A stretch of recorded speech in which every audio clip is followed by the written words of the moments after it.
All right. How's it going, everyone? Welcome back to another episode of Bitcoin Magazine Live. I think this is episode 37. So happy to get 37 of these great episodes on. I got my Citadel Dispatch hat on to support Matt Odell and open source projects. You can also support open source projects and Matt Odell by coming to the Bitcoin conference.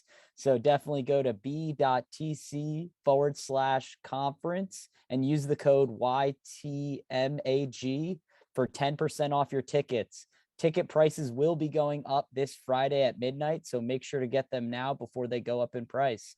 And with that, I'm here with Nolan for another episode of The Breakup. How's it going, Nolan? I love life, Chris. Who can complain? It's a great day. It looks like we're winning. So that's what it's going to be about today. I got a plan to just get rid of all this Canada stuff and just move forward for everybody. And that's what the show is about. It's about moving forward. It's about relationships. That's why we call it The Breakup. It's about ending one relationship with one kind of money, starting one with another, right? We all love money. This isn't a show about how we value money necessarily. It's a show about the relationship we have with money, and we try to contrast that relationship for the US dollar and for Bitcoin. Today gives us just a perfect example, because as a Bitcoiner, before I was a Bitcoiner, I was a Canadian. And it looks like there's trouble in my country, and a lot of people are worried, oh, they're doing the War Measures Act. I'm going to talk about today how that's probably a big mistake on their end, how it might even usher in hyper-Bitcoinization really soon. And I'm going to share a plan on how we can use George Soros's tricks against the Bank of Canada and exactly what that would look like and what position we're in. So is it even realistic and can we do it? So we'll get there. But before Bitcoin and all that stuff, as I said, I was a Canadian. And not only was I a Canadian, I was kind of a lawyer. I wouldn't say I'm exactly a lawyer. I went through law school. I worked for a law firm in Japan. I did all that. I almost articled at the federal court, but had one of the worst interviews a human being has ever had. I describe it as playing tag with the two judges on me, with the two fastest runners I ever met, and they just didn't, want to play fair. But anyway, it all worked out because I went to the Senate, learned about FinTrack and FinCEN and all these laws we're talking about today, and then got them to do the Bitcoin study, which is how I ended up here all those years ago. Been working in Bitcoin for a long time now. So I am familiar with the legal system. So I'll briefly describe the legal aspects of what's going on in Canada, because I think it's helpful for everyone, because Bitcoin plays a center role in what's going on, and I'll explain that. So originally, the main courts in black here, the Court of Ontario, the Superior Court of Ontario, which is sort of the highest court. There's an appeals court, but it isn't necessarily considered higher because it's only appeals on law. It's not like retry a case or anything like that. It's not that kind of appeals court. So the Superior Court are the courts that the states themselves, the provinces in Canada, have most of their interest in. It works for their legal system. So Quebec has its own legal system. So this is all not as important, but just to let you know. So Ontario in the American sense would be like California and Texas, right? It's like two huge states together in its proportion of the entire country. So think about that in its context. So this court is quite important. In the original judgment, and you hear this a lot, illegal protests you might hear in mainstream media, they're not illegal. The protests themselves are not illegal. One piece of the protests are illegal. So you'll hear that a lot. It's the honking. A judge, Hugh MacLean, in the Superior Court of Ontario in the early days of the trucker protest, said that it's a fine protest as long as they're not violent. I can't see anything wrong with this protest. However, the noise is a real issue. You're hurting people and you have to stop it. He gave a 10-day injunction just against the honking of horns, right? So the honking of horns is illegal. Protesting in front of Parliament, legal. The other one that gets confused with illegal is the Ambassador Bridge to Detroit. That was the one that was blocked. The difference here is the Ambassador Bridge is private property. So because it's private property, it was technically illegal because the protest on the bridge itself was removed by American trucks, American tow trucks. They could, it's private property. So that was definitely illegal. What was going on the land on the other side in the city of Windsor, totally not illegal, right? So that could be confused. Now, Canada is not like Washington, D.C. Ottawa is just a city in Ontario. It would be like if Washington, D.C. was just a city in Maryland or Virginia, right? There is no special district of Ottawa. It's Ottawa. And so that's why the Ontario Supreme Court was important here. The provincial court said no honking, but the protests are fine, right? No honking, but the protests are fine. Then what we call the premier, the prime minister, premier, the governor of the state, Doug Ford, he was the Rob Ford with the crack, it's his brother. So the guy, the Doug Ford guy was a big surprise because most people thought he was a populist, said on Friday that we're going to take the money, right? We're gonna take money from the protests. So you have the Ontario court saying no honking and no giving money.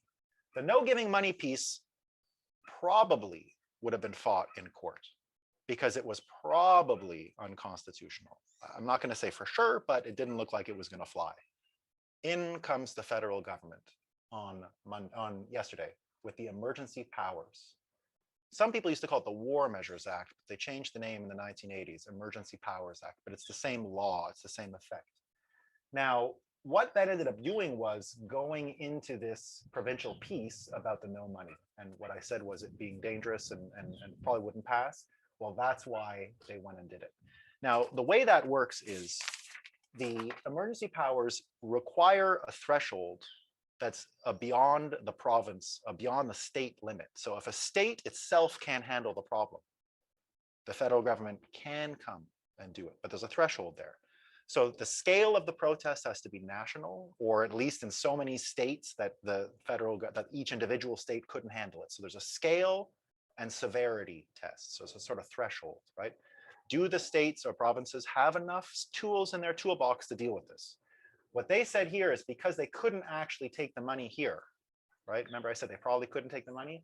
They had to invoke this because they're saying the powers didn't exist here, okay? So emergency powers enacted. The thing about the emergency powers is the federal cabinet, so the executive branch in the US system, they have the unilateral ability to declare this, right? They can declare it, just declare it. Okay, so that's what they did. The threshold still matters, however. The threshold piece still matters, and that's why you already have a couple of Canadian provinces that have come out and said you didn't pass the threshold. We have the powers to deal with this. Alberta, that had its own border crossing trouble at Coutts on the border with the United States in Alberta, said, no, we can deal with this. We don't need the federal powers. We don't need to get into their banking and all the rest of it. The province of Quebec, where I'm from, said, no way, Jose, this is not happening. Terrible. We don't want this emergency powers law. We're not into it. So a few states have already said that. So that already is an issue. They can declare it, but the states do not have any ratifying power, but they can at least explain and complain and say, no way, no way. Now, the ratification or the full issuance of this power still has some hoops to jump through. The first here is parliamentary review. So that means both the House and the Senate have to come within 7 days of yesterday. So they have till next Monday to confirm this. And they both have to vote to confirm. If one House says no, it's over, right? So that's another threshold that has to be passed. So that's where you're going to get a lot of this, not beyond the provinces. We could have handled it. You didn't need to do this. The powers exist. Don't worry, right? That's where you're hearing all that stuff. We could have handled this. So that'll all get replayed here again. There's another one called the judicial review, right? So the courts can also look over this. The first one would just be administrative review. That's where we're getting back into this. Is this beyond the provinces, right? Did they really need to do this? So that's where you actually need a court to say, well, were the powers there or weren't they, right? Were the powers there or weren't they? And then finally, you have to make a constitutional review. And the constitutional review is a section 1 test called the Oakes test. Oakes test is really just, is this justified in a free and fair society? Is it reasonable? And the Oakes test was it's really easy to understand. So before the charter, if you had possession of drugs, you would be charged for possession. And the separate charge of intent to sell was just de facto. You had it, they could just charge you for intent to sell. Possession meant intent to sell. There was no distinction between the two, right? So if you were caught with an ounce of pot, they could declare you that you had the intention to sell, and that would just be that. So what they did was they used the charter pretty much right when it came out. It only came out in the 80s, and said, let's do a section 1 test on this. And see if this abridgment of my rights makes sense, because intent is that's the whole point of criminal law. You have to prove intent. You're guilty until proven innocent. So what they did was they proved that, of course, he had the 1 ounce of whatever drug, but they could not establish, or they didn't even bother establishing that he had intent, but now had to prove his intent. So the section 1 took this piece of the criminal code away, right? But the intention is really important there. So in the end, it was not reasonable. Right, the whole logic of it was not reasonable to infringe on this one individual's rights because it didn't really pose a threat to the country. The idea that there was a couple drug dealers out there and we couldn't tell how much or what was going on wasn't really a big deal. So they said this is a charter issue. If this was a national problem, there were drug dealers all over the place, it's a different story, right? If it was like a zombie apocalypse of drug dealers that were all dealing, small amounts, then it would be an issue. But the way it was not. So that little piece there is really important.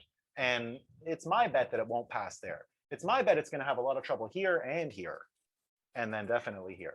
So I think he's going to get a few days of this, but my prediction is it ain't going to last. And the sweeping powers, especially those concerned with Bitcoin, right? Because the whole point was the money, right? You're not going to see, they call it the War Measures Act. You're not going to see a tank. You're not going to see helicopters on the street. It was all about the Bitcoin. It literally all about the Bitcoin, because the powers didn't exist. So I can see why they'd have a bit of an argument here and in Min, but not really, because it's not so much the transmission of Bitcoin, it's the person who has it and what's going on. So all this to say, my prediction is, don't think they're out of the woods.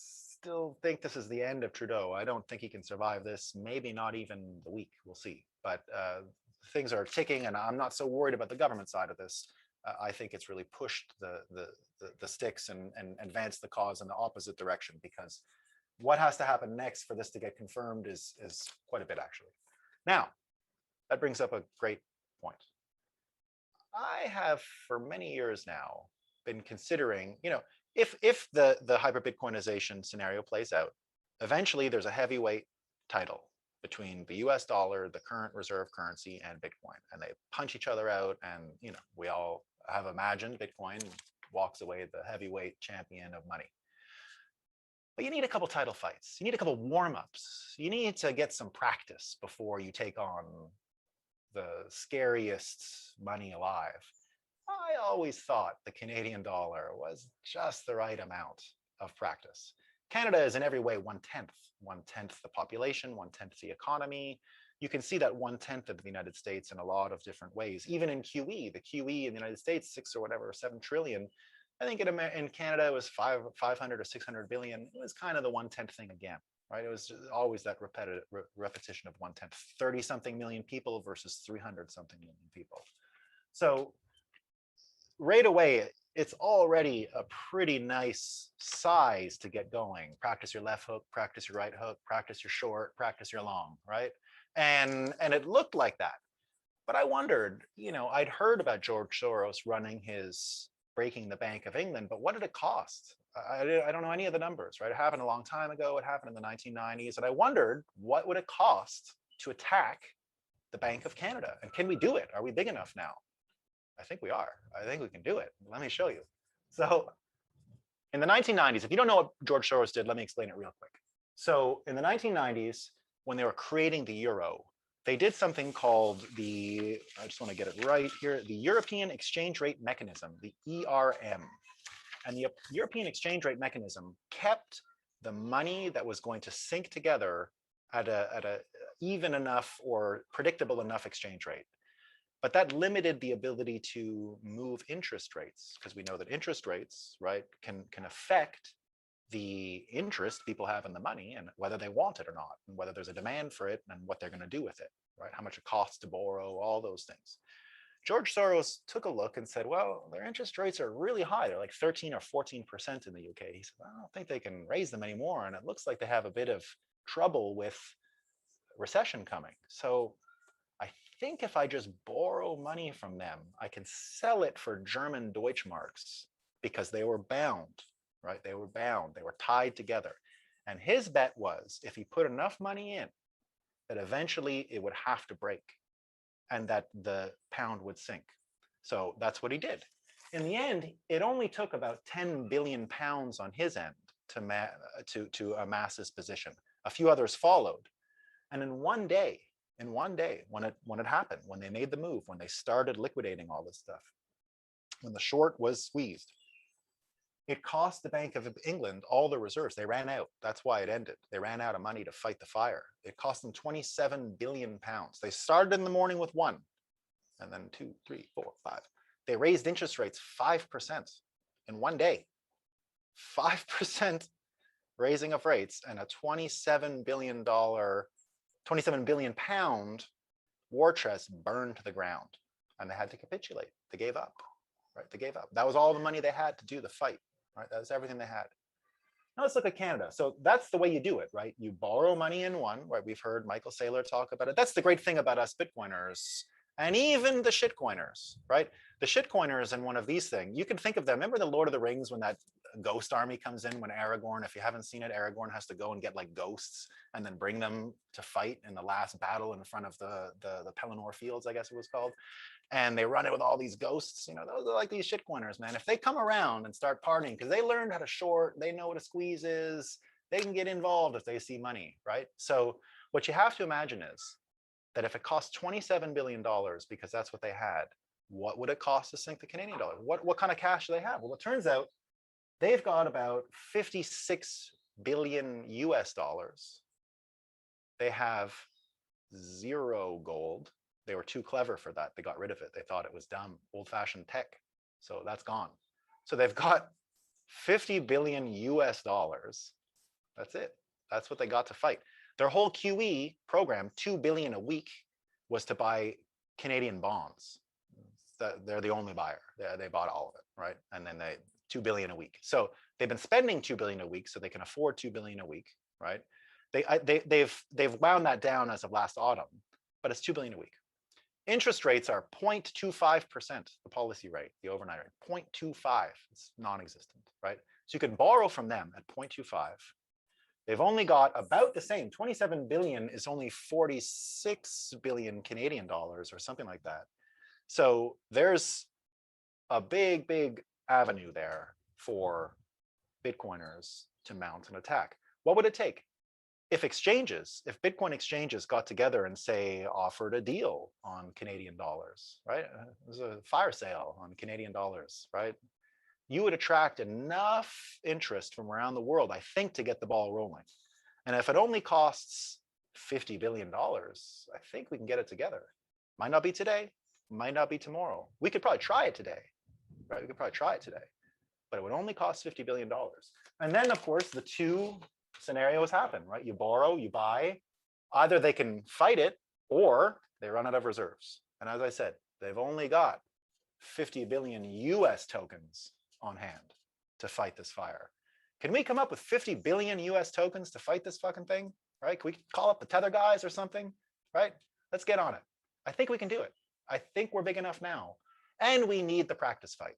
We need the practice fight. If we're ever going to get in the ring with the USD, could happen in 3 years, could happen at the next election cycle. A lot is in the air right now politically and a lot of opportunities, but this is a big one. If Canada wants to be the first G7 country to step up and see if it can take on the most amazing money that ever lived, I would love to see it. I would love to see it. And I'm on the side of Canadian people here because I think they'd win with us in their corner. So that's today's episode of The Breakup. Don't trust these central banks. Don't trust the people that are pushing these policies. I'm not going to tell you what else to trust, right? I'm just going to tell you don't trust them, right? You're on your own after that. So that's it for today. Follow me at CountBTC and see you soon. Thanks, Nolan. Do you have some time to hang out for a little bit as well? I sure do. I sure do. Yeah, so, I mean, Trudeau made the announcement last night with his finance minister, and it basically seems like it's like exactly that. It seems like a wartime act. And I know you brought up in other breakup episodes that, you know, this might not be a hot war, and Bitcoiners have kind of been calling that for the time being. Obviously, it seems like they're going after the pocketbook or the money. So I guess I know a lot of people saw Give, Send, Go and GoFundMe. GoFundMe stopped taking donations, and Give, Send, Go was frozen up because of Canadian law, or they capitulated because of that. At least the banks did. So, and then I know we have the Tally coin, which is raising funds in Bitcoin. And I can only imagine the amount of stress that Jeff, Greg, and Ben were going through. It seems that they have distributed the funds pseudo-anonymously. They didn't say who it was given to, but they said it was in proper hands. So to your point, I think this is going to be a test of Bitcoin against the Canadian dollar at the time, and see if it can be really used on the streets, per se, for this challenge. Yeah, I think you're right. And where I see that, you know, that's why we like to talk about psychology on the show, because I think just a win would be to give people the taste psychologically that they're criminals in the eyes of the law, right? Mhm. Not in the eyes of God or whoever it is that that counts to you. But a lot of Bitcoiners got used to that feeling anyway, especially those in New York. We understood we were criminals. We knew no one was giving out tickets for it, but we knew we were criminals, right? We knew that there were things we could do and there's things we couldn't do. And if we tried to do it this way, we would probably get in trouble. So that we had to do certain things outside of the box. But you got used to knowing you were a criminal, and you got used to operating under that not caring, right? Not caring in that sense. So what I think is most valuable is exactly that. If it is this street warfare in this sense, if it is this psychological warfare, oh, you're not a good Canadian and this and that, what you're going to get is people who get used to that feeling, which I think is really helpful for us, because we do talk a lot about the sentimentality of Americans for their money, right? And that I think that's even going to allow the US dollar to be propped up a little longer, that there are even Bitcoiners who seem to love their US dollar because they love their country. And what they don't understand is they're not the same thing, right? I love Canadians. I love the land of Canada. The political organization needs to shrink, right? It's just a construct. It's just a thing we built. And the money is absolute trash. It's garbage. It's one of the worst monies in the world. And that's why I think it's such a good example of a currency that we can use as a test fight as we evolve, because it seems to have all the pieces, and it looks like the blind spot is there. They don't think we can do this to them, right? They don't think this can happen.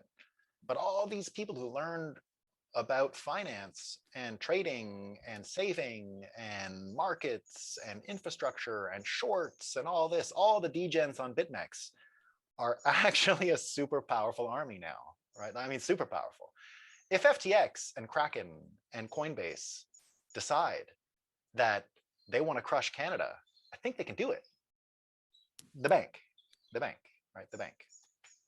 Yeah, and I think that's a great point that you brought up as well. Mark Moss brought this up when he was on with Alex and Q. The difference between nationality and basically nationality and how it's weaponized against us and for us. So Q was saying he's more, and this is his own words, I'm going to paraphrase it, but he's more of a left-leaning Bitcoiner. And Mark kind of challenged that idea. And Q specifically brought it back to that he couldn't vote for Donald Trump because of what he said about his country. He said that, and Q is from Iran, Iran, yes. And he was saying that, oh, he called my country a shithole country. And he's like, I took offense to that. And Mark's like, I think that you're kind of getting played by the system. And I'm not trying to take away from your nationality, but they're using the hatred of your country or your nationality in order to sway you in a direction one way or the other. And he's like, at the end of the day, we're both American now. I mean, Q has now come to the States and he's, Americanized or nationalized. And I forget if he was even born here or there, but that's regardless of the point. But to your point, like they weaponize the US dollar, like, oh, the national pride of the US and the US dollar. And it's better when the economy's strong, and China's bad or Russia's bad or Iran or Iraq, and, the list goes on and on. It's us versus them. And they love that, politicians, the divide of Republican liberals and all that. One of the best things though about America is that although it might seem like that nationalistic brainwashing is a lot, right? Look at 2 nights ago, you had the greatest example of American culture on display: the wealth, the success at the Super Bowl. You saw what amounts to a real celebration of African American success, like not just on the stage, you saw it in the booths, you saw it everywhere. The most amazing thing about America is they commit cultural genocide against their parents' culture, like every generation. That's not that common. You don't see that around the world. So at once, Americans are really nationalistic, but all the things they're nationalistic about are pretty ephemeral. It's not like anyone's out there bragging about how they make the best hamburger and that's American. There's a standard American way, but there is in France and there is in Japan, right? There's a standard way to eat this meal. There's a standard way to eat that meal. And culture is a burden for a lot of these countries. Canada is a little bit in the mix there, where and Iran, I would say, is totally in that mix, where your culture, you have to wear it, you have responsibilities towards it and obligations towards it that you wouldn't necessarily have. And that's a neat thing about America, is the only obligation is be cool. Like, don't be an asshole. Right? We don't really care. Like, you can be anything you want because there isn't really a playbook. And I think that's going to continue to be important. So what I hear Mark Moss saying is they use it against you, but in America, the avenues to be yourself, that's the culture. And that's still open to you no matter what.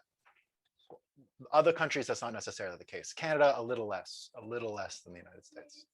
Yeah, I completely agree. And I think that's pretty much all that I got on there. Cool, so, man. Nolan, thank you so much for Yeah, man. hanging out in the episode of The Breakout. I love these clips, and I think much of our audience enjoys them as well. So I'll be seeing you tomorrow, right? Awesome, Chris. Take it easy, man. Have a good one. Talk to you Yeah, later. man. Bye. All right, guys, we're going to a short commercial break, and then I'm bringing in CK and Ansel for another episode of FedWatch. So stay tuned, and I'll be bringing them in a moment. Have a good one. I'll catch you in a sec.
Bitcoiners, welcome back to another episode of FedWatch. It's your boy CK. I took a little bit of a hiatus, but I know that Ansel has kept y'all up to date with everything that's happening in macro and Bitcoin. This week I'm back, and Ansel has prepared a extensive list of things happening. There's no shortage of Bitcoin relevant things happening in the world. I know I've been personally following Canada very, very closely. We're going to be talking about that, but that's just the tip of the iceberg. Ansel, before we get into everything here, I want to check in on you, man. How you doing? It's been a long time since we talked. Yeah, I'm doing great, man. Just you're the one doing all the traveling, so I would like to hear about all the stuff that you've been up to the last couple of weeks, and I was just trying to hold it down, do my 50% of the show, and wait till the man CK got back. But no, how was your last couple of weeks? Yeah, it was great. I did my first international travel since COVID. I've definitely been moving around. I know that you like to stay hunkered down in the Citadel, but I definitely like to roam. And yeah, I finally got out of the US, went over to Dubai, hung out with some Bitcoiners, went to one of my best friend's weddings, which was a multiple day affair, and it was really extravagant. So that was a great time. But man, traveling to Dubai from California takes it out of you. You gotta do a 12-hour time switch. So that's a complete like 180 on your night and your day. So it's not easy, but you know, I'm here. I'm working the very next day, coming back in from Dubai, and man, I've just been so thrilled with like the developments in the Bitcoin space. Like this, you know, they say nothing happens in decades, and then decades happens in years. Something along those lines. I'm sure I butchered that. Like that is really 2022, 2021. That has been the story for sure. When it rains, it pours, right? Yeah, I've been writing on my newsletter that's at bitcoinandmarkets.com for, I don't know, the second half of last year. It seemed like the news was really just slow. And every week I would say, you know, I'm finding those good nuggets for you guys on the newsletter. And now it's like I have to pare it down because there's just so much news happening. Let's get into Canada that you brought up. Wait, So wait, Tallycoin, before we yeah, get into Canada, I was yeah. told that we need to talk about Miami. So Bitcoin 2022 in Miami, April 6th through the 9th. Actually, if you're watching this, I will be getting on Twitter Spaces immediately after. So at 12:30 Pacific, 3:30 Eastern, in order to talk about all the updates that are happening with Bitcoin 2022. But a lot is going down. We are dropping speakers. It is going to be 4 straight days of Bitcoin madness. And hey, we're trying to get the truckers to be speaking at the conference. We're trying to do everything to bring every single person that is relevant in Bitcoin to Miami. This is going to be a tour de force, 30,000 people in the flesh, showing the world that Bitcoin is real and this movement is here to stay. So I'm really excited for it. It's going to be just absolutely unreal, 3 times bigger than Bitcoin 2021, which was the biggest conference in Bitcoin history by a long shot. So I think we're pushing the frontier in Bitcoin conferences, in the frontier for freedom, in this weird dystopian age that we find ourselves in. And yeah, I mean, you got to go to Bitcoin 2022. It sounds like my audio is a little weird, so I'm going to just plug the promo code, which is YTMAG, get 10% off. I'm going to jump off Zoom and come back in, but I'll hand it off to you, Ansel, if you want to start with the news on Canada. All right. Yeah, that's huge news, man. Getting the truckers as speakers, that would be awesome to get them in there, especially some of the people that are raising money for the truckers and asking how that their experience has gone, because I wanted to give an update on Give, Send, Go. So this was the fiat alternative to GoFundMe that raised a bunch of money for the truckers, and they were hacked over the last, I think it was like 48 hours ago or 72 hours ago.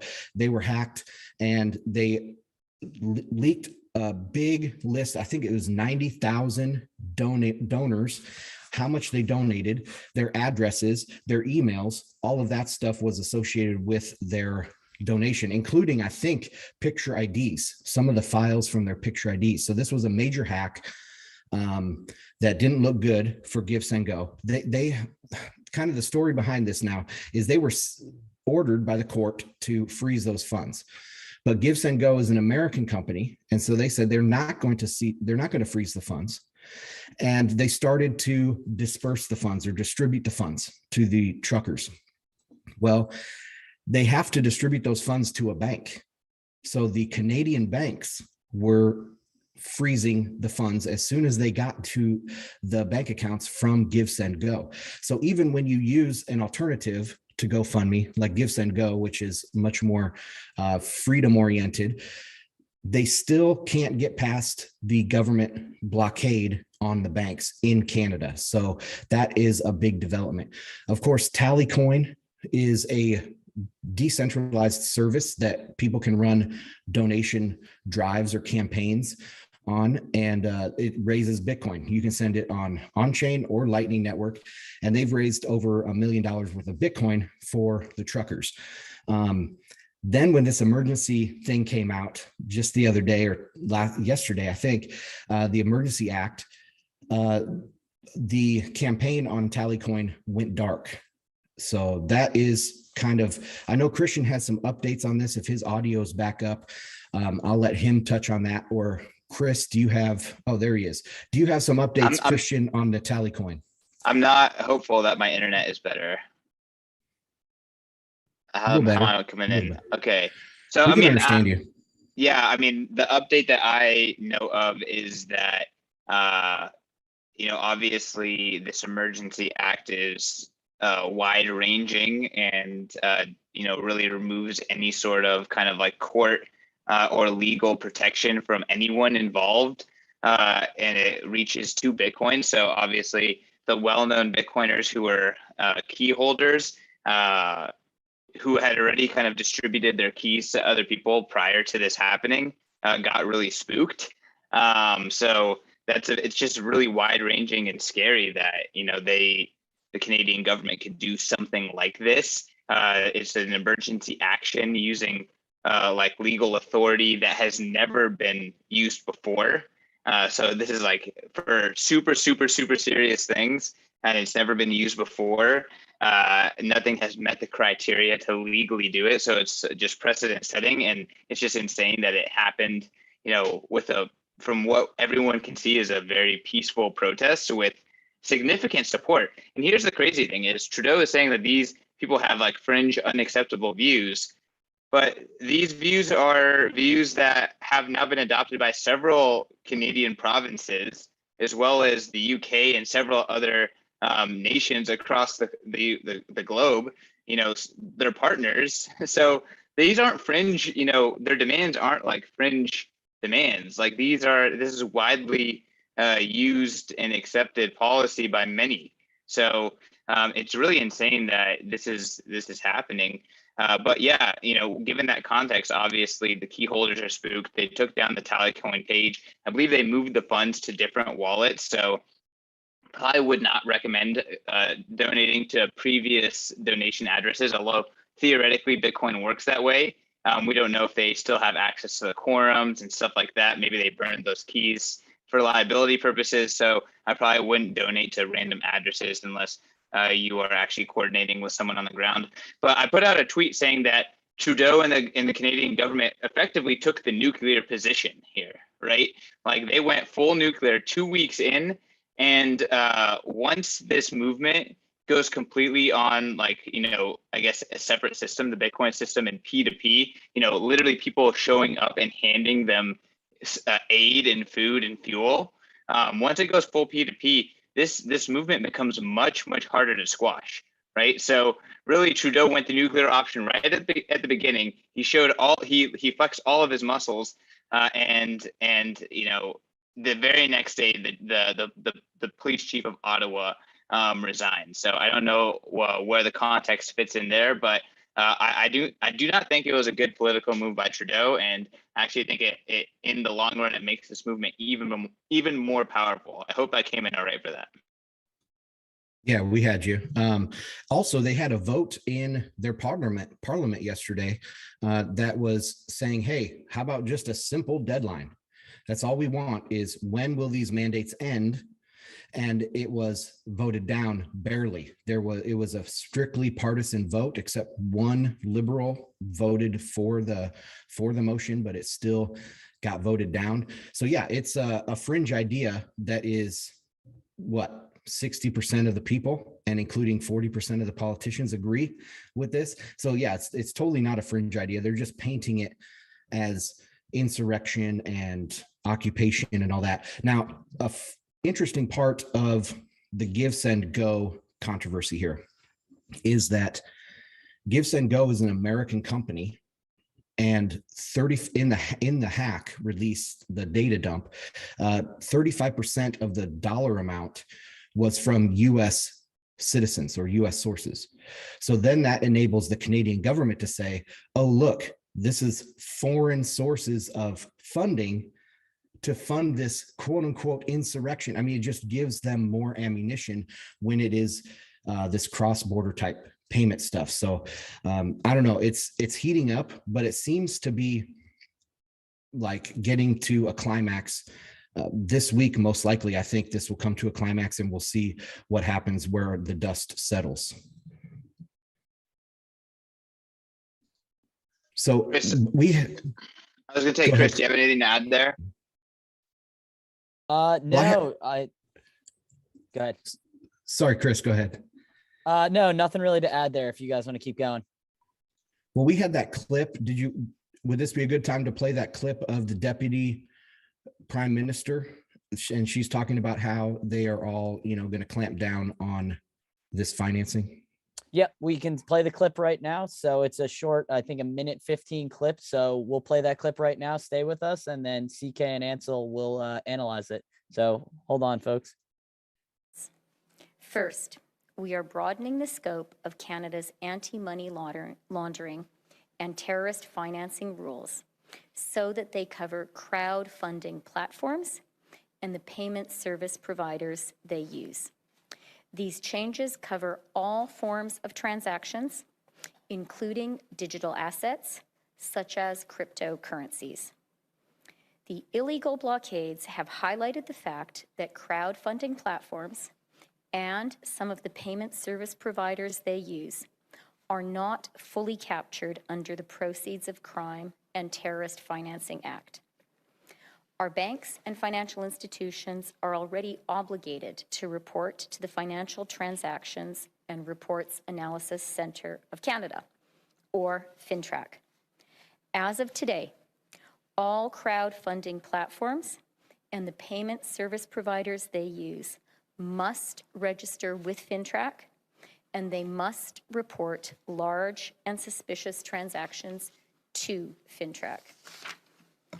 This will help mitigate the risk that All right, these platforms Christian, what I would like to know receive is, if they're able to crack down on these well-known Bitcoiners that are in charge of this fundraising in Bitcoin, Formally in charge, formally, informally, whatever, in charge, then what does the benefit of Bitcoin bring? Like, I thought that I didn't think that this would happen like this. Can you help me understand? well, the reality is that this is why being anonymous is powerful. This is what, but on the flip side, it's a catch-22 because you need reputation to actually collect $1 million. They raised 21 Bitcoins, upwards of $1 million in funds. If you compare that to any of these other fundraisers, that's a tenth of what the GoFundMe was, right? So, I mean, that's very, very significant fundraising that was done via Bitcoin from across the globe. We know that it was across the globe. A lot of the comments on the tally coin was like, love from this place, just freedom loving people everywhere. And, really what's happening here is, yes, there are some trusted individuals who are vulnerable in Canada, but the funds are not. The funds have already been distributed, right? And they're getting even more distributed. And there's no way that they can just wave their hand and freeze the funds, right?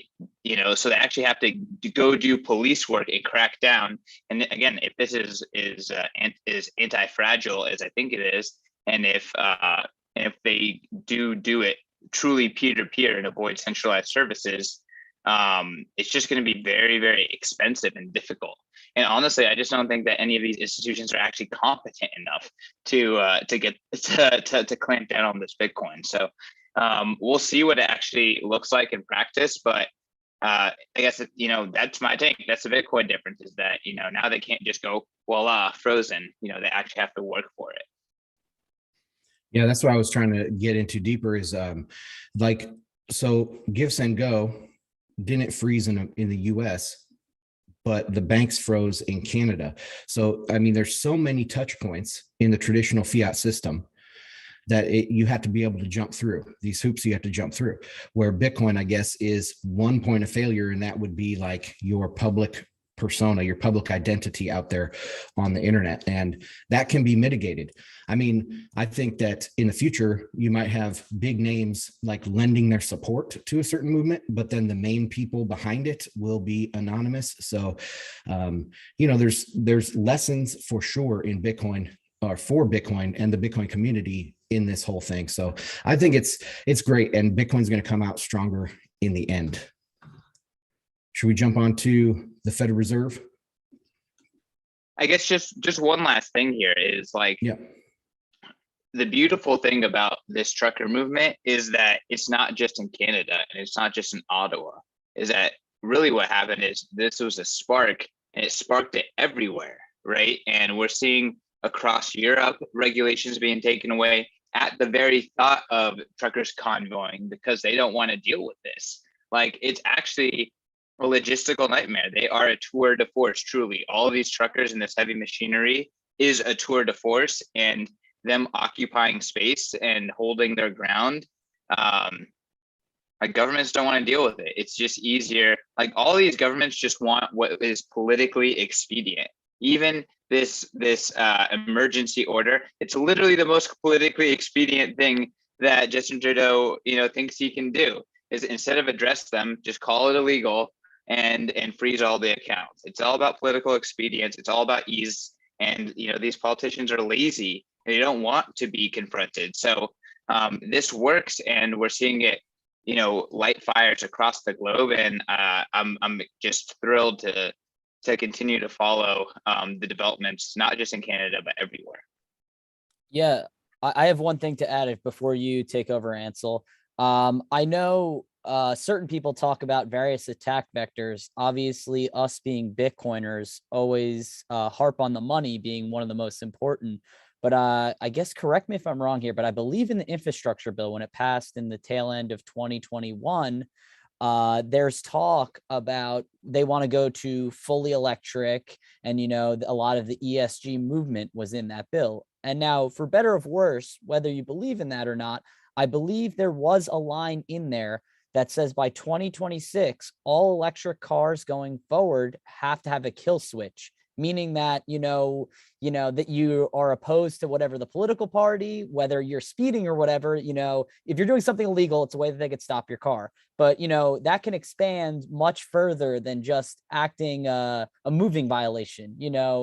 Oh, we don't like who you voted for. We don't like who you support. We don't like your religion. We don't like the color of your skin. I mean, it can be quite literally endless. And if you think that this is just the beginning, I think that's a good spot to be in, basically. No, I mean, like, you're completely right. And, maybe there's multiple reasons why there's such a massive premium on used cars nowadays, because all of a sudden, the legacy analog vehicles are starting to have an enormous amount of additional utility. Absolutely. And I wanted to add one more thing too here about Canada. And have you guys noticed this, that it seems like this movement was decentralized enough to stay one step ahead of the government reaction at all times? And even up to the last 24 hours, when there were supposedly some guns stolen in a different part of Canada, and the protesters were worried that these guns were going to be planted in Ottawa, and they announced it across the world on social media that there was going to be this false flag type planting of evidence. And so it just seems like the internet is really coming to life right now, that the strengths of the internet are matching with the strengths of Bitcoin, maybe in this tally coin raise.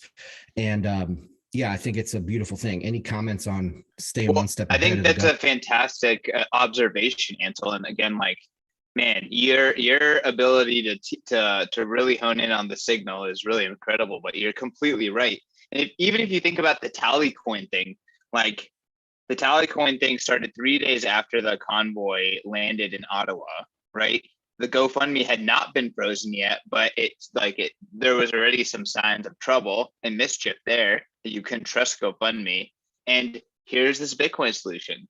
Surely but slowly, it emerged, right? And just days before this action, the keys were distributed out to different stakeholders away from the original stakeholders.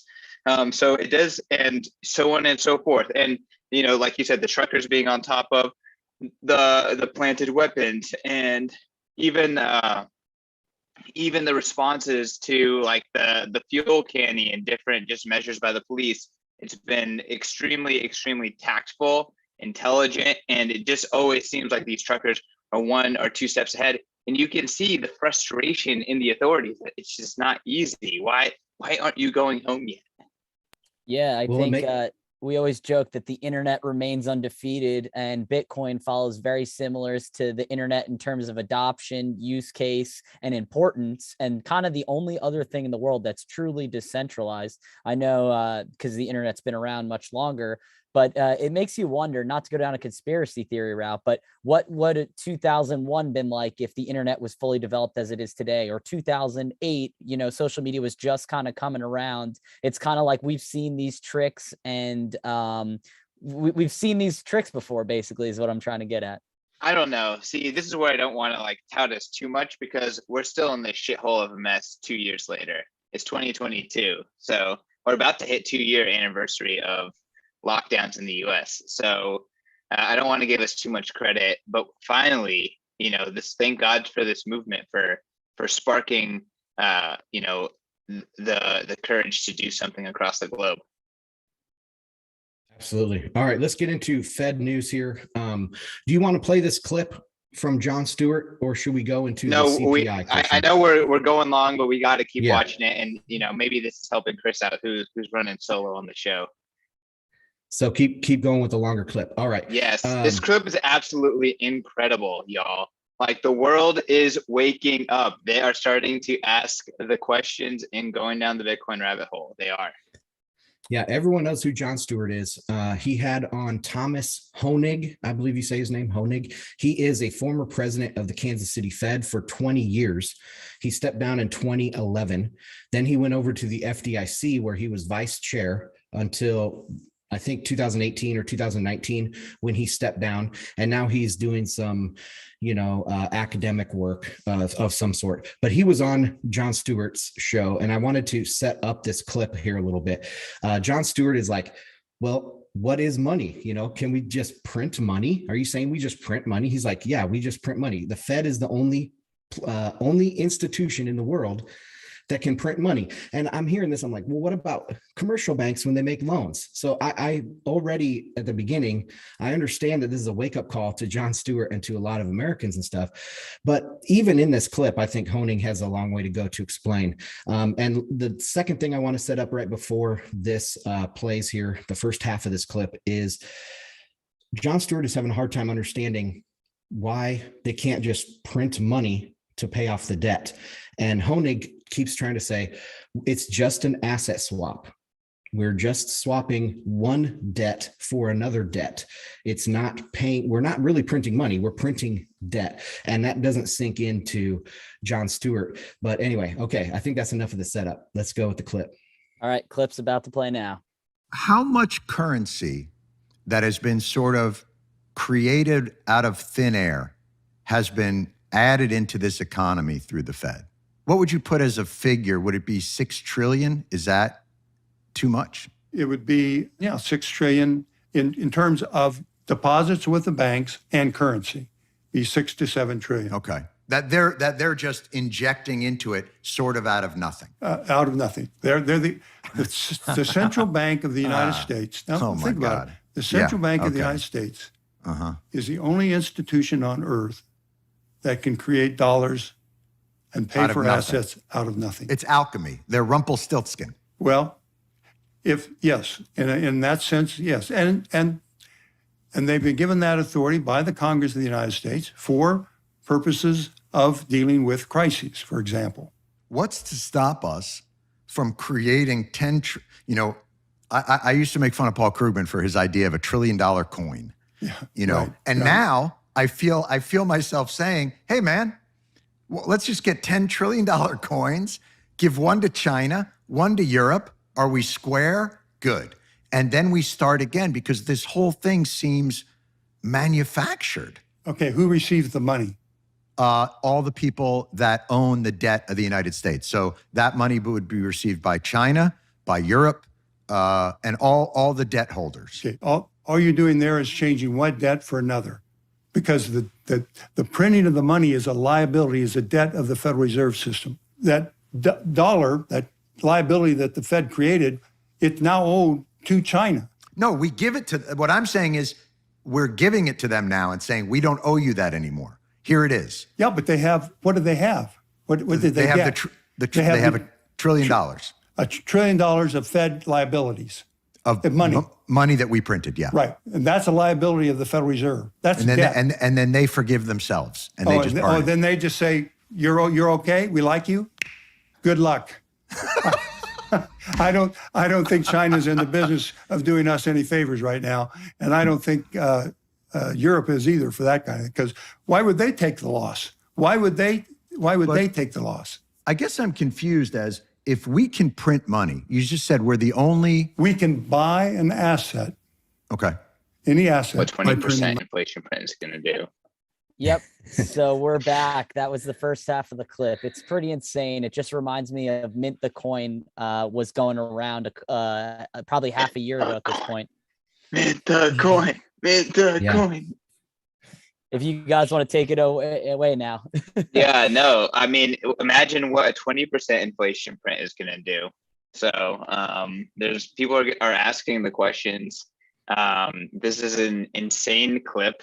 It doesn't really matter how completely correct it is. I think the fact that these conversations are being had and this level of a person is questioning this level of a person about these things in intelligent discourse, like, or, at least honest discourse, it seems.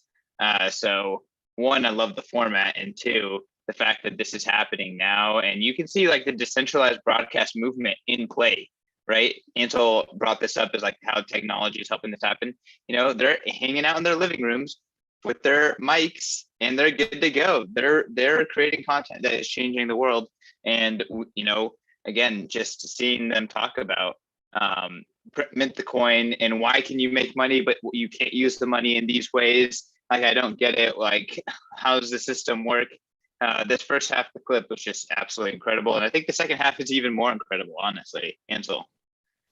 Yeah, I just want to hone in on what I saw there as the signal, and that is that understanding what money is today is extremely hard, and debt-based money does not function as you would, it's counterintuitive, because Jon Stewart is right. He's like, why don't we just print the money? You say we print money. Why can't we just print the money? But no, it's because you can't pay off debt with more debt. Or at least you can, but it's just an asset swap. And it's very hard for people to understand that. And I think that's at the heart of a lot of the confusion in the global financial system today. But that's all I had on the second half. I want to jump in really quick before you prime the second half, but we talk about this on the show all the time. You brought up this example and I just keep pounding the drum, but what we're in is a monetary hurricane. And all of these central bankers, they're pressing buttons, and it's like they have blinders on and they have absolutely no idea what is happening. And everyone is trying to navigate with all this chaos and uncertainty that is being worsened by the nature of these central bankers and the nature of this financial system. So it's insane. It's not clear. This is in Bitcoin is the exact opposite, right? Bitcoin is complete opposite of that system. That's why we are here and we are advocating for it. But it's insane to watch. I'll hand it back to you. Yeah, Bitcoin's clarity. It's perfect, peaceful and serene. Yeah, I 100% agree. I also wanted to add about that first half is this Hoenig. He was the first Fed president to come up through the ranks. So he started at the Fed. He was at the Fed for almost 40 years total, and he was a president for 20 of those years. And so he was like kind of a people's banker. He came up from the bottom and worked his way up in the bank, and he became president of the Kansas City Fed. And he's also seems to be very honest. Like, he's actually trying to explain this to Jon Stewart and be open and honest. And a lot of people don't believe that. They don't think that these central bankers are open and honest and trying to they're trying to pull one over. They're trying to, just lie to the people about CPI or lie to the people about all this other stuff. But there are those few and far between, yes, but there are those honest central bankers. And I think this Hoenig kind of shows that, it seems like it's in good faith. Would you agree with that? I feel like a lot of these folks have different priorities, and it's interesting to see the ones that pop up and seem to be making a good faith effort. I don't want to make too many assumptions. I just don't know enough about this person, but this conversation again is like, there's nothing stopping him from saying these things to this person on this platform. So that's what I'm observing. And it's very fascinating to see the conversation being. Absolutely. Okay. The second half is he gets into the backing behind the system being faith-based. And then he brings up Bitcoin towards the end. So Chris, we're ready to go for the next half. Yep. I'll play that clip right now. Okay. How much currency that has been sort of created? We can buy an asset, Okay. any asset, by printing money. That is, But you can't pay debt by printing money. You can buy debt by printing money. So what Or if we you- just buy or back you- our debt? Well, because all you're doing is I feel like you're having trouble. It's like talking to a monkey. No, you're no. like talking to a monkey No, and trying no, to no, figure out, look, how do I communicate with this monkey? No, I don't no. know what to do. No. I totally get it's confusing. Yeah. But remember, creating money, it means that the Federal Reserve creates a liability, debt, to buy debt or buy other assets. Right. Okay, so if they go out and say, well, to China, we want the government debt, and they say, okay, and we say, we'll give you our deposit, our money.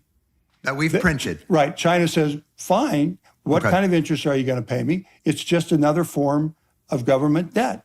Am I making sense? It makes sense in the make-believe world of Conjuring. Like, there is a certain part of this that all feels like a mirage to some extent. Right. So it's, when you think about fundamentals, right? So when I think about the fundamentals of the banking system, it makes sense to me. You have a central clearinghouse that their business model is, I'm going to trust you with my savings. You're going to give me interest on that. And you're going to make a little money on that by loaning that money out to somebody else for a little bit more money. Right. It's a business model that makes sense. Right.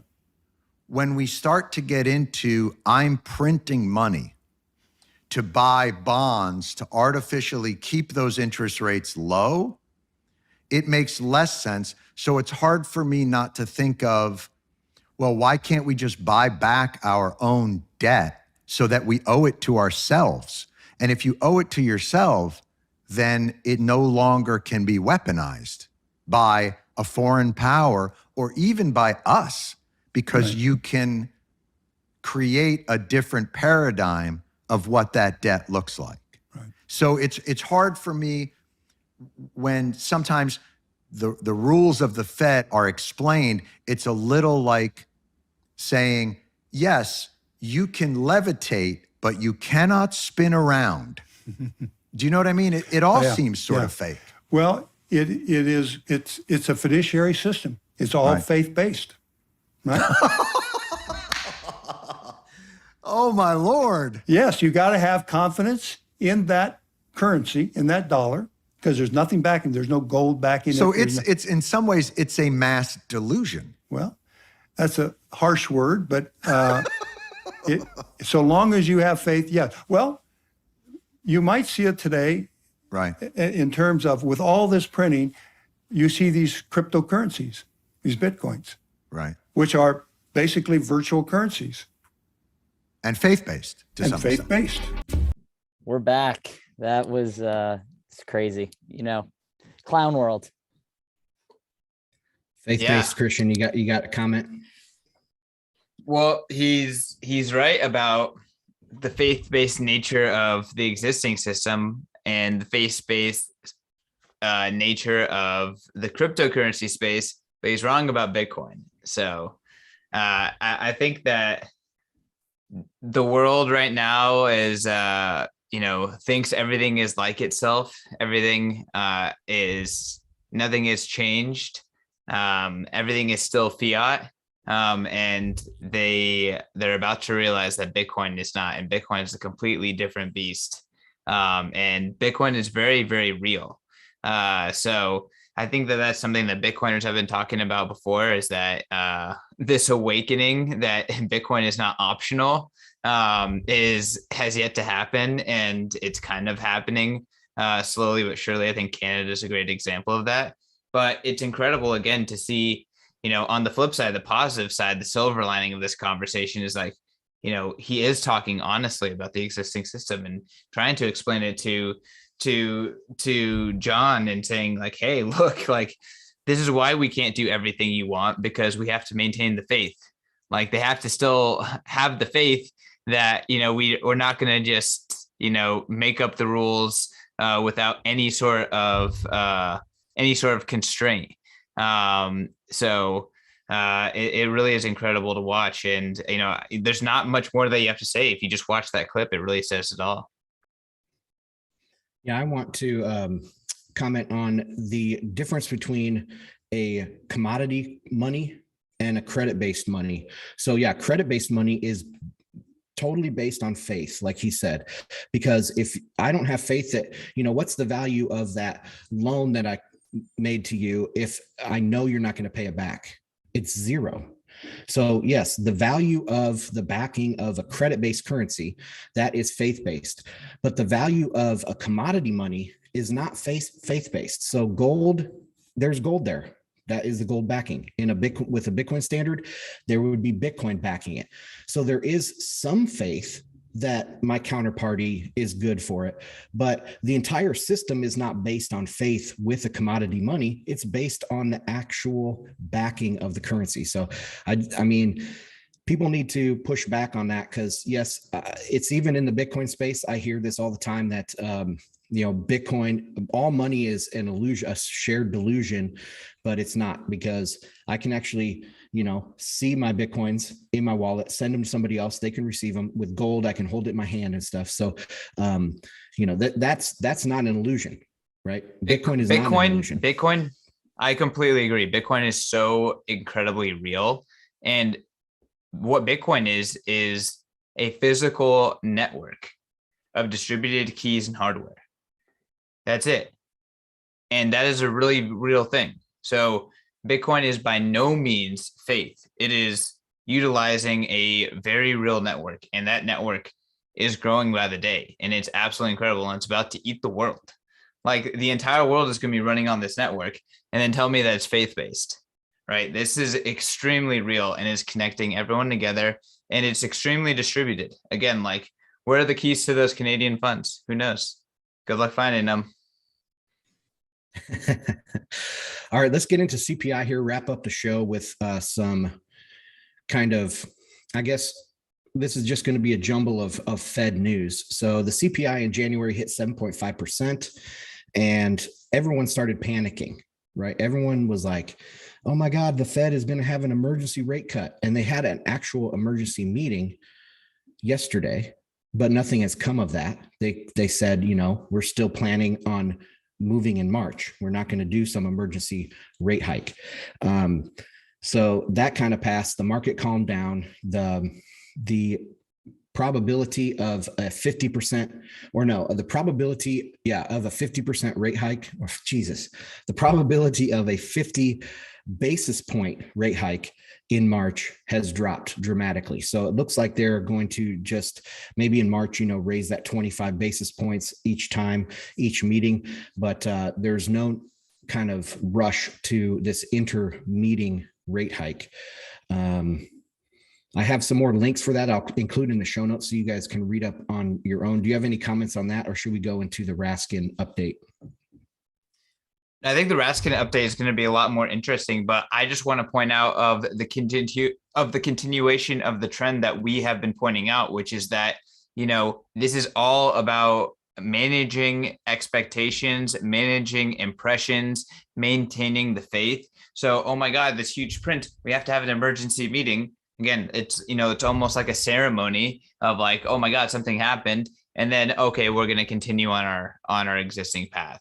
Right. So it's very much they're managing expectations, they're managing impressions, they're managing what people expect from them. But then on the other hand, they're behaving in a different way. So it's a continuation on an existing trend. Yeah, and like Hoenig said, it's all about confidence. The Fed doesn't want to have people lose confidence in their monetary policy. So okay, let's go on to Sarah Bloom Raskin. I just wrote a piece for Bitcoin Magazine that was published yesterday, and it's it ended up to be pretty timely because in there I point out some of the just fireworks that happened at the Senate Banking Committee. And yes, I think there is fireworks at Senate banking committees. I actually watch that stuff. Most people don't, but I wanted to read some of the stuff from my, just a couple of paragraphs from my piece here.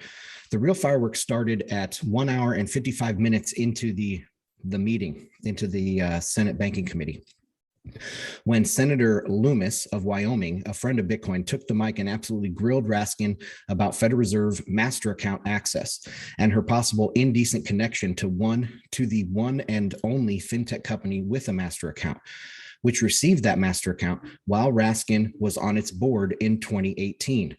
Loomis laid out compelling circumstantial evidence that Raskin served at the Fed from 2010 to 2014, then the Treasury from 2014 to 2017. After her time in government, she joined the board of Reserve Trust in Colorado, which was denied a master account in 2017, but then was granted a master account after Raskin made a call to the St. Louis Federal Reserve on its behalf. Again, it's important to note that this is the only non-bank to be given that honor, even as dozens in Loomis's home state of Wyoming have failed to make headway in the last 2.5 years trying to get a master account. A year after the master account was secured, Raskin left the board and was bought out for $1.5 million. So she made $1.5 million for serving on a board for 2 years, and she made a phone call to the Fed. This brings up huge questions about, her conflicts of interest and if she's actually been criminal or indecent in those connections that she's made within government. And should we put her as vice chair of the Federal Reserve? So, Christian, do you have any comments on that? Sounds a lot like Christine Lagarde. Yeah, she has a criminal history. Hers was money laundering or fraud or something like that. So yeah, very, very similar. But I think it's my whole piece that I wrote for Bitcoin Magazine was about the possibility of a progressive shift or a political shift in the Fed. And I know a lot of people in Bitcoin and a lot of people in sound money and all that stuff, they think that the Fed is political. But if Sarah Bloom Raskin gets on the board, if she's a vice chair of supervision or the head of supervision at the Fed, it could get really political. And that's what I was pointing out with my piece. She also is friendly, just like Lael Brainerd. She's friendly to CBDCs and some of the other kind of globalist initiatives or agenda items like climate change. So she wants to limit the access to Fed funds according to what industry you're in and what your business is. And so this is politics getting, ingrained at the Fed. And I hope that she doesn't get confirmed. And just this morning, news broke on Zero Hedge. I saw that they are begging for a continuance on this very matter. So she, her confirmation that seemed like a home run at first, now they're seeing major pushback, and we'll see if she gets confirmed.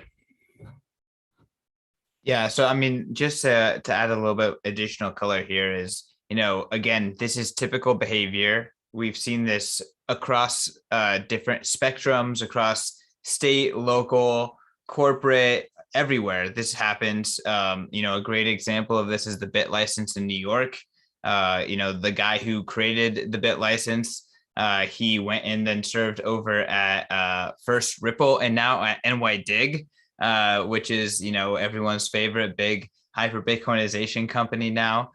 So we see this kind of like jumping between politics and then industry and then back into politics and then back into industry, taking an advantage of your role. So I'm glad that, Senator Lummis, friend of Bitcoin, friend of freedom, is calling this out. But it's so difficult to stamp it all out because it's like, one after another, these people, emerge and then are being nominated for these insane roles. Like, how many people has Biden nominated or been involved with nominating or this administration has been involved with nominating that have been of this kind of ilk? It's just like endless, right? Wasn't there that person who was part of some sort of like Moscow based doctoral, I forgot all her details, but it was like a trained communist. And, she gets nominated. It looks like it's going to be a home run, and then gets some questioning and then, is no longer in the running. And that's just, and then Lael Brainerd, and now this, again, I'm just pulling these off the top of my head, but it's just endless, right? There's an endless stream, and how many of them are going to actually make it in?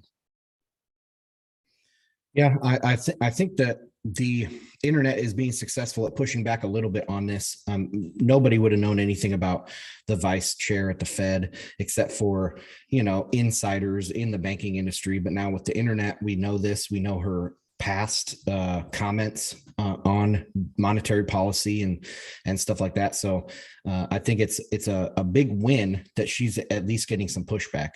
I wanted to point out the exact claim that these Republican senators are making. They sent her 36 questions for the record.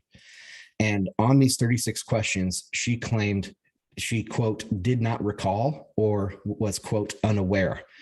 So on all of these things, she just is refusing to ask these senators questions about this questionable activity. So we'll see. I mean, this would be a huge win for freedom, I guess, if no matter how you look at it, it is for not politicizing the Fed. This would be a big win. Well, I hope that we can push back. At the same time, everything is good for Bitcoin. So if the Fed ends up becoming corrupted, the faster they become corrupted, the sooner people will be forced to actually move to an alternative system, which is Bitcoin. We're seeing that in Canada. This show seems very circular as we continue to refer to what is happening right now and how that is going to continue to affect what's happening at the highest levels of central banking. Ansel, anything else that you want to touch on to close out this show? Nope, I think it was a good rip, and we can turn 20 minutes of content into an hour, no problem. No, I mean, hey, there's a lot to unpack here, y'all. Like, this is history in the making. So I hope that you appreciate, whatever circumstance you're in, that you're witnessing the defining moments of, the next era of humanity. I hope that, freedom and respect and sovereignty wins. And yeah, I mean, if you want to celebrate those things, you got to go to Bitcoin 2022 in Miami, April 6th through the 9th. Chris, Ansel, myself, the entire Bitcoin Magazine team, all of the known English-speaking Bitcoin universe, and anyone who can make it into North America will be there. And just an incredible collection of 30,000 Bitcoiners. So use promo code YTMAG, that's YTMAG, to get 10% off your ticket.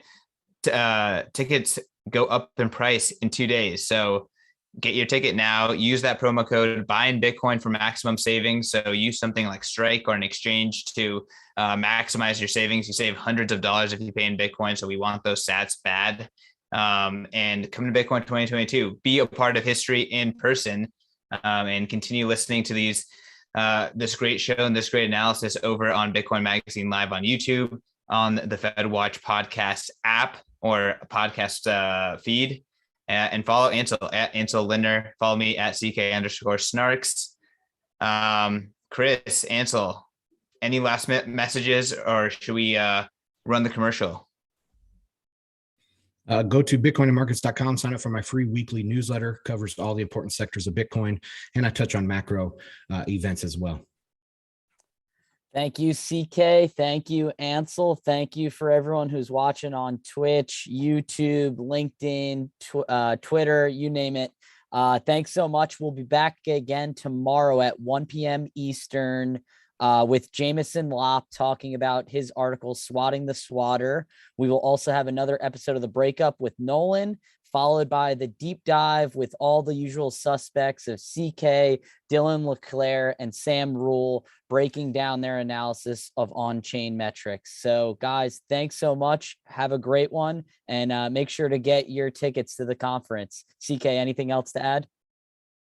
Adding in the rational root to the deep dive segment tomorrow too. So one of the best on-chain analysts coming on and joining us. And go over to Twitter Spaces and listen to me talk to y'all about the latest at the Bitcoin conference. So really excited to share about a lot of the new content that's coming out. But until then, peace out. Thanks for watching.